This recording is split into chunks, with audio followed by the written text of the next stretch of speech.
I'm Mary Davidson. The program is It's Our Community, and the subject today is Pakistan. Our guest is Samira Hussein, and she is a professor of business administration here at Johnson County Community College. And she and I are going to discuss the political situation in Pakistan. Samira, I'm going to read a quote. Welcome, by the way. Thank you. I'm going to read a quote to you that I got off of the wire service. And we then are going to proceed. If you don't come up out of your chair, then we'll talk about it.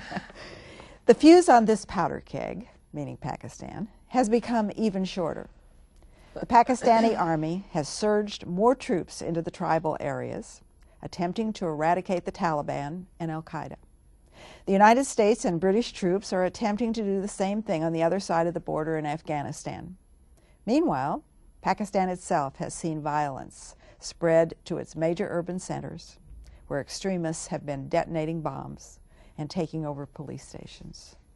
The whole situation has become ultra-charged by the fact that there are tons of news channels operating uncensored by the insanely, that's their word, not mine, the insanely corrupt government.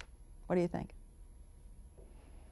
I would agree. I would think that, just having returned from Pakistan and looking at the situation presently, that it is right on the mark, because it is indeed getting more destabilized than it has been.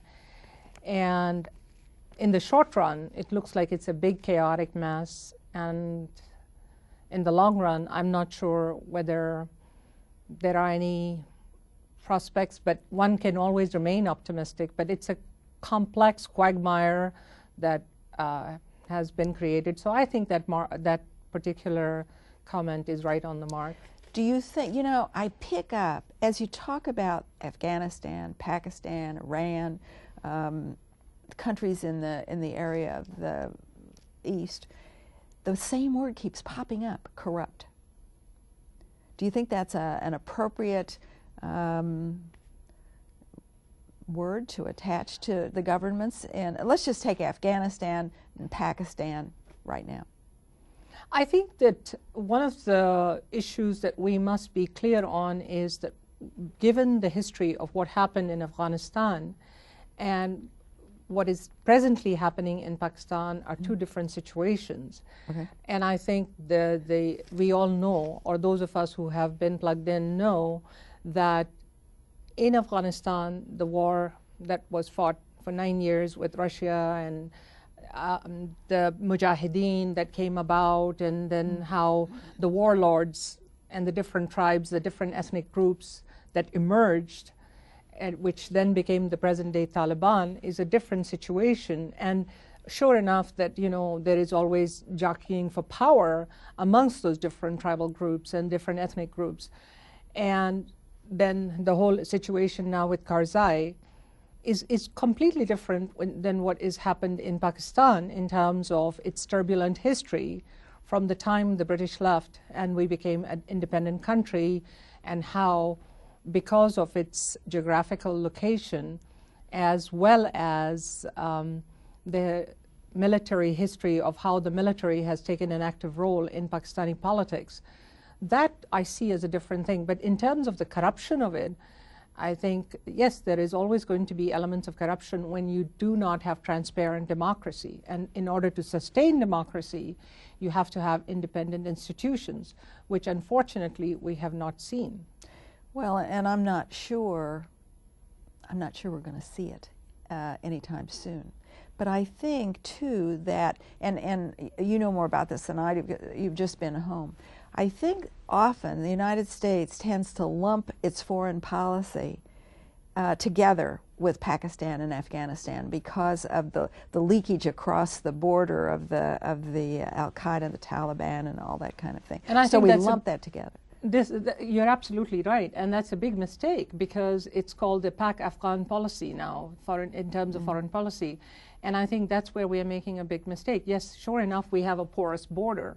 And sure enough, we have the federally administered tribal area called FATA, where we are seeing most of the issue. But again, I think the idea would be to see who are the people on these borders and then see what common ethnic affinity they have with those people in the federally administered tribal areas, and see how we can go ahead and make them allies rather than letting them cross over and becoming more in alliance with the people on the other side that would be in Afghanistan. Yeah, but you bring up a really interesting point there, and something that we have never done, and that is to talk to the Taliban about how we can work together to get this situation calmed down and alleviated in some way. The problem, Mary, I see is that, you know, in the West, we have broad, sweeping, generalized ideas. And to me... Public policy, we call that public policy. Maybe that would be the term. Yeah. You're probably right on that. But what I see is that we have in the West thought about certain things that are common. Like, I think somewhere in the minds of people, Al-Qaeda is Taliban. And they are not. They are not. No. Al-Qaeda is a separate thing which may or may not. Again, I also see this whole religious thing mired in political agendas. And I think in the West, what we have done is we have thought about Taliban and Al-Qaeda being the same and all of them having a fundamentalist Islamic root. Not so. It's not I don't see it that way. But don't you think that often we in the West tend to put the same glasses on when we look at the East that we wear at home? Case in point, in this country we have a separation of church and state. Mm-hmm. In Afghanistan, I don't think that's necessarily true, and in Pakistan it probably is less true than it is in Afghanistan, but Islam is a very strong determinant of what happens in these countries as far as their policy, as far as their religion, as far as their everyday life. Yes? Islam is the backdrop, right, in which the entire culture or society functions. But that being said, I think that, you know, the one size of democracy fits all is not necessarily true. Exactly. For other cultures, other countries. But we tend to use the same glasses on the other countries that we wear at home. I think that is a correct observation, yes. Yeah. And I think that so far we are finding out that our brand of democracy requires certain resources. For instance, you have to have educated people to know, to exercise their right to vote. In order to do that, you need to have independent institutions. In order to have a thriving democracy, you need to go ahead and have a certain minimum level of security and employment. And that's when democracy survives. But presently in Pakistan and in other regions, especially in Afghanistan and Pakistan, we are not seeing the fundamentals, and in order for our brand of democracy to survive there. Yeah. No, so absolutely, you're right, that we tend to see that what we feel is the right way to approach democracy, have independent election. In order to have independent election, you have to have an independent judiciary. Election commission must be separate. So when we don't have the basics in place, I think it's wrong to think that, you know, democracy is going to be the same. When you talk about an independent judiciary, one of the judges in Pakistan was, as they say, sacked. Mm-hmm. He is presently returned to his position. What happened? Why was he sacked, and how did he work his way back into his position again? I think there is a I think this is an important issue because the independent judiciary is extremely important. Absolutely. Yeah. Once you don't have the basic of justice, and you know that decisions are going to be based on political expediency, then you've lost the entire trust and integrity in the system. So yes, it is absolutely essential to have independent judiciary.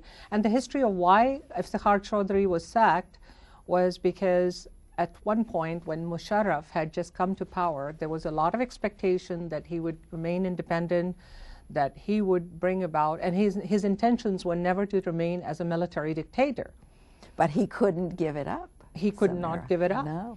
And at some point then, I think this is the populace opinion, not mine as such, because I'm a Pakistani American, have been living here for a number of years. But I'll tell you what, the man on the street felt that he at some point became the puppet of American government.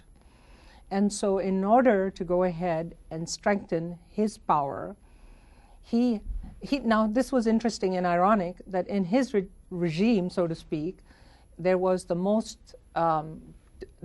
lot of development of the independent media. And that was his legacy, which will always be known, that during his time, a lot of independent TV channels came in. But at the same time, I think that power and that backing from U.S. government, and especially playing on the fears of the U.S. government, or in general in the West, saying that if my government is destabilized, there goes the nuclear armament in the hands of Taliban. Ah, but then there arises another, as we say, ghost at the table. And the nuclear power that Pakistan holds and that Iran holds, those are two ghosts at the table, because that is a major dark cloud. Where are we going with that? I mean, well, or is it? Maybe you don't think so. I don't know.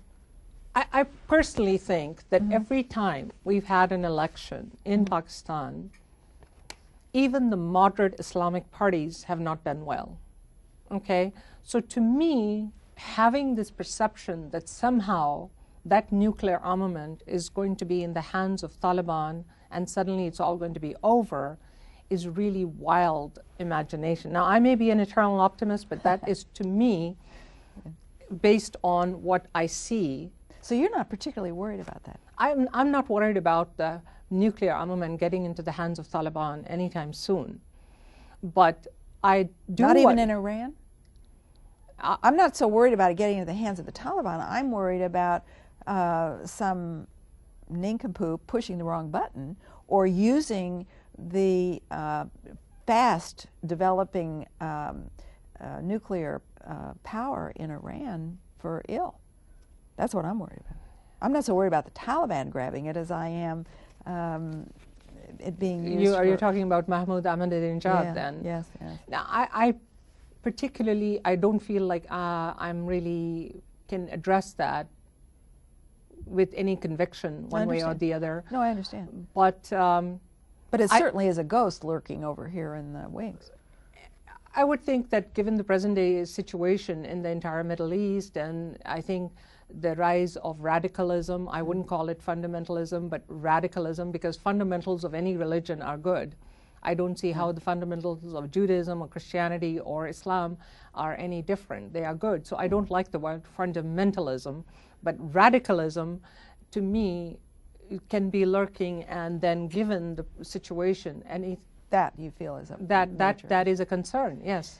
Do you think? Well, let's talk about Obama's, who has been now in office for a year and has had time to develop some of his own foreign policy.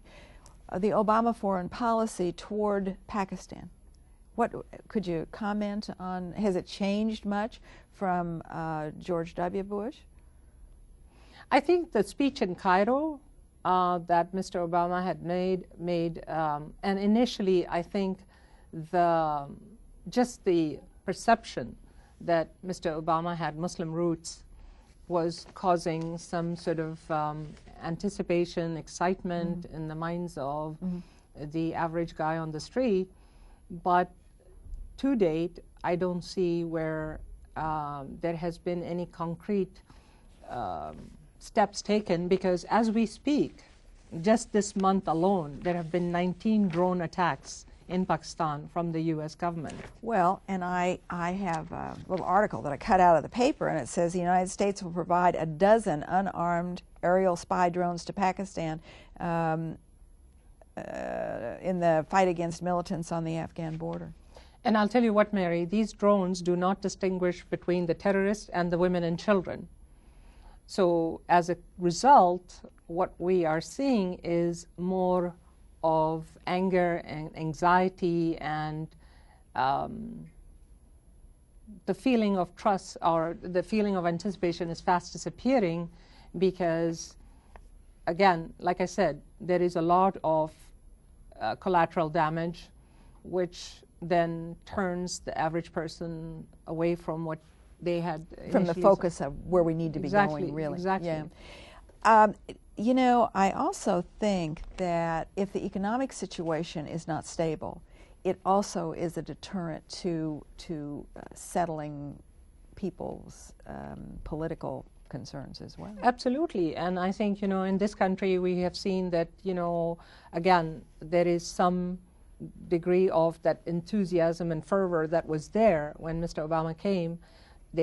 We are finding out that since the job situation and the employment situation is not quite what we had anticipated, as a case in point that yesterday's State of Union address, the #1 priority has to be now jobs.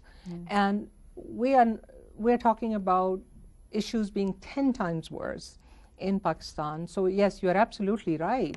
With economic destabilization and not knowing what the next game plan is, we have definitely seen a lot of businesses that are getting affected.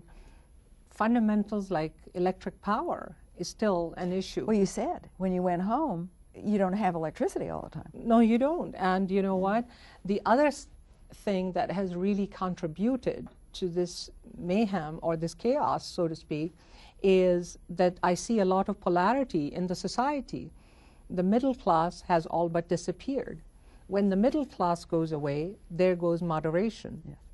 That is exactly right. So the decline of the middle class, do you see, I want you to make a prediction now.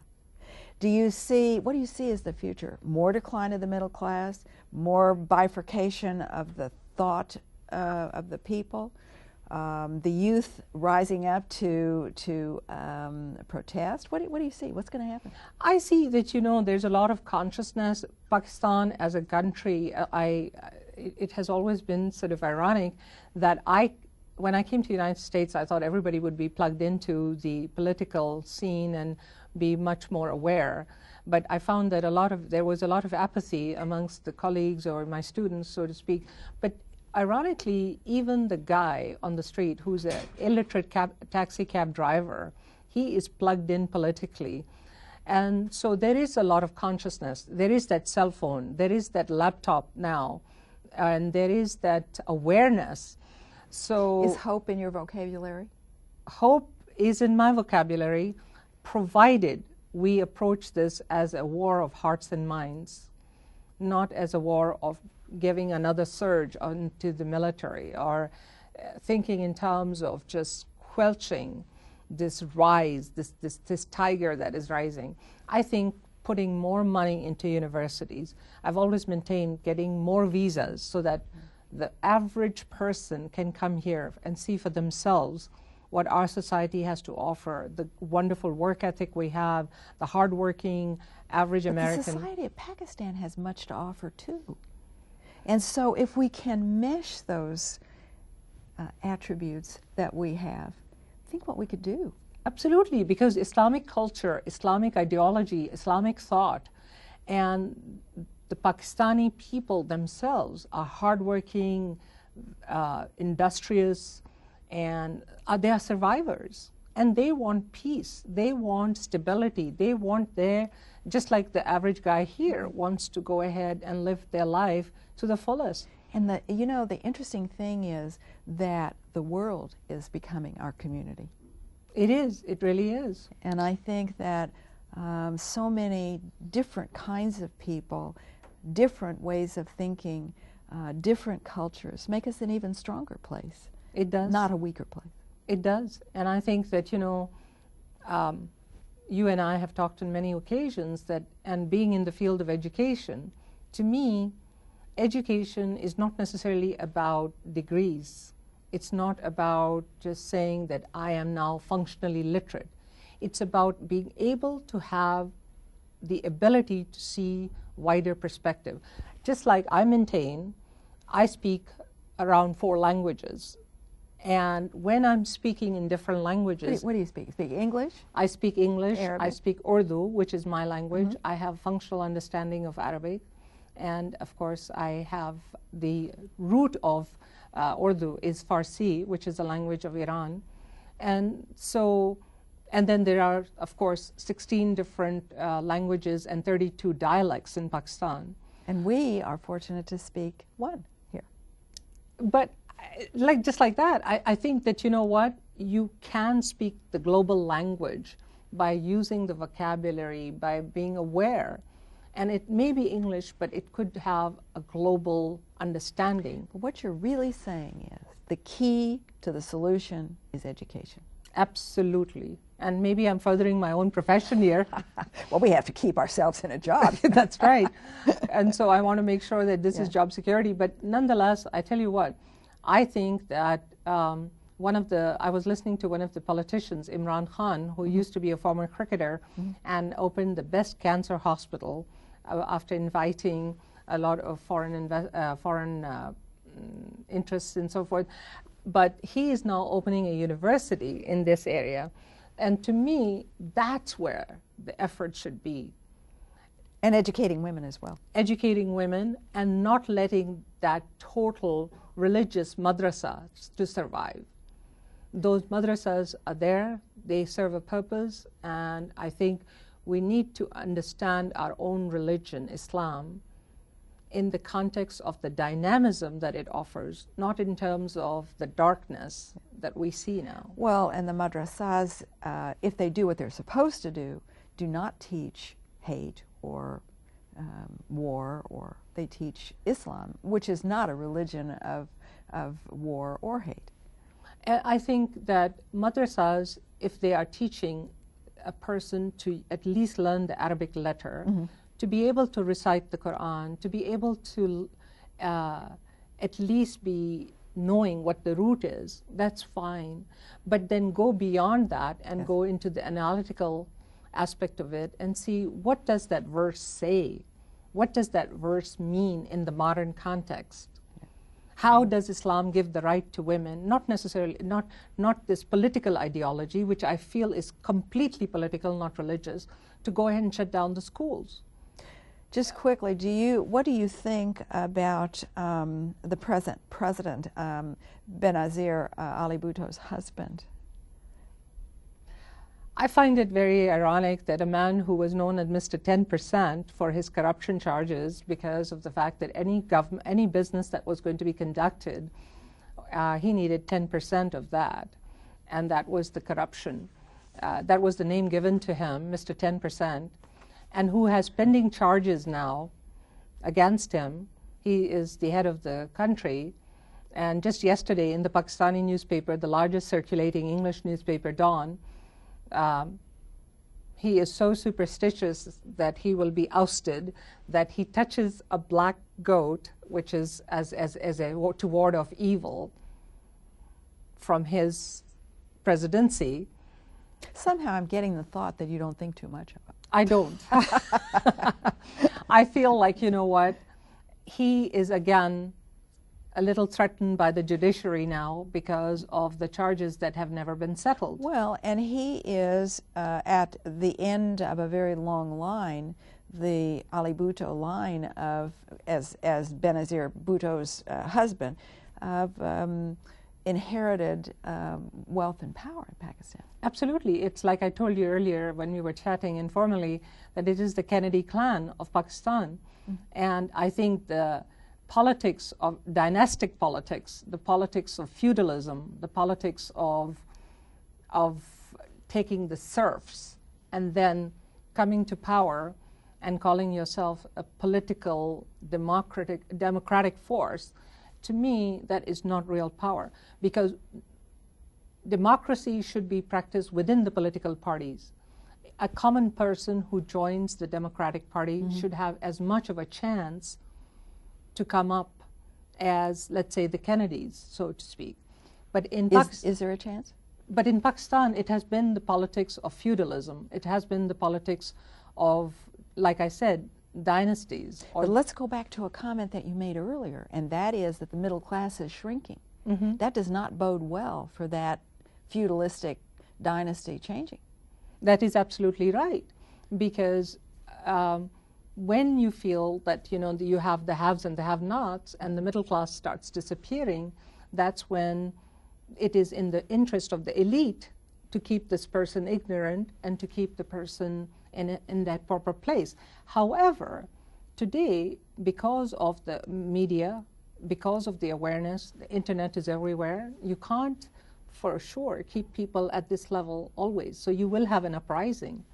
Now that uprising can take an Islamic flavor based on Islamic roots, so to speak, but really in the end it is about political freedom.